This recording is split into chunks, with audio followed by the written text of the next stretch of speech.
Hello बच्चों, let's see this question. The question says two resistor of resistance R1 100 plus minus 3 ohm and R2 200 plus minus 4 ohm are connected in parallel. The equivalent resistance of the parallel combination is. Question कह रहा है कि दो resistor है, पहले resistor का resistance है 100 ओम और उसमें डेल आर वन कितना है, चेंज इन रेजिस्टेंस वो है 3 ओम। दूसरा रेजिस्टेंस है 200 ओम और उसमें चेंज कितना है, मतलब चेंज इन रेजिस्टेंस कितना है, प्लस माइनस 4 ओम। और दोनों resistance R1 R2 parallelly connect है आपस में। तो कह रहा है कि पैरेलल कॉम्बिनेशन में इक्विवेलेंट रेजिस्टेंस कितना होगा विथ चेंज।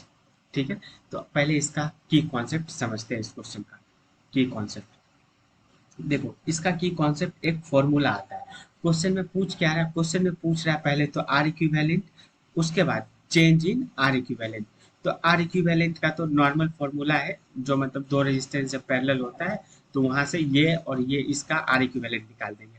अब डेल आर इक्विवेलेंट कैसे निकालेंगे, मतलब change in equivalent resistance of parallel combination, वो कैसे निकालेंगे। तो यही निकालना इस क्वेश्चन का की कॉन्सेप्ट है, और की कॉन्सेप्ट इसका क्या है, फॉर्मूला है।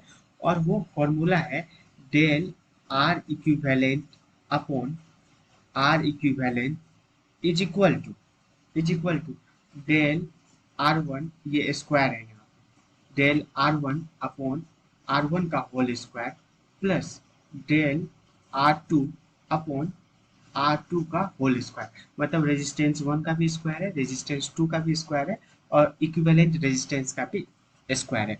आर वन अपने पास, आर वन ये है, चेंज इन आर वन ये है, चेंज इन आर टू ये है, और चेंज इन ये सिर्फ आर टू ही है। तो आर इक्विवेलेंट पहले निकाल लेते हैं, क्योंकि ये यहाँ पे काम आएगा, तभी तो ये निकाल लेंगे। क्योंकि ये चारों दिया होगा, ये और ये नहीं दिया, ये निकालना है, और ये अपन अभी पहले निकालते हैं। तो इसका आर इक्विवेलेंट कैसे निकालेंगे, दो रेजिस्टेंस है तो दोनों का आर इक्विवेलेंट निकल जाएगा, R one into R two upon R one plus R two. तो ये हो जाएगा 100 इंटू 200 अपॉन 300, दोनों का सम कितना आ गया 300। तो ये और ये कट गया, तो ये आ गया 200 अपॉन 3।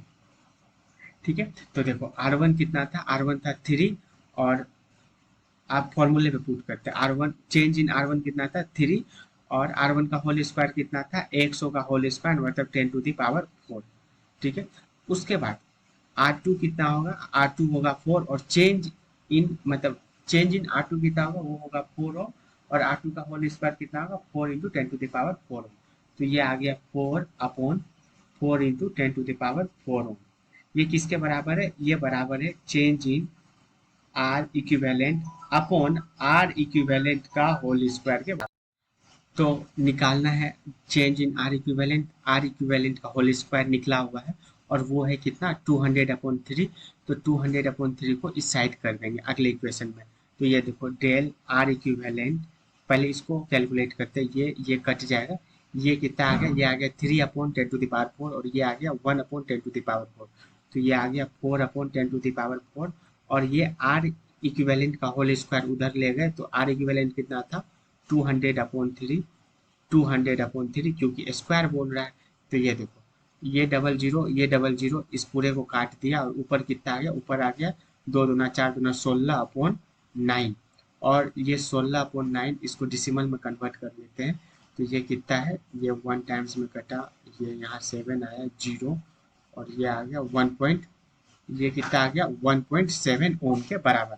और आर इक्विवेलेंट कितना था, आर इक्विवेलेंट था 200/3। तो इसको हम लोग लिख सकते हैं 66.7 ओम। तो यहाँ से मतलब रेजिस्टेंस कितना आ गया, वो आ गया 66.7 ओम प्लस माइनस 1.7 ओम। तो इसका आंसर ये हो जाएगा प्लस माइनस के साथ। तो अब ऑप्शन देखते हैं, ऑप्शन ये सही है। ठीक है, तो hence option number B is the correct answer. Hope you understood it well. Best of luck.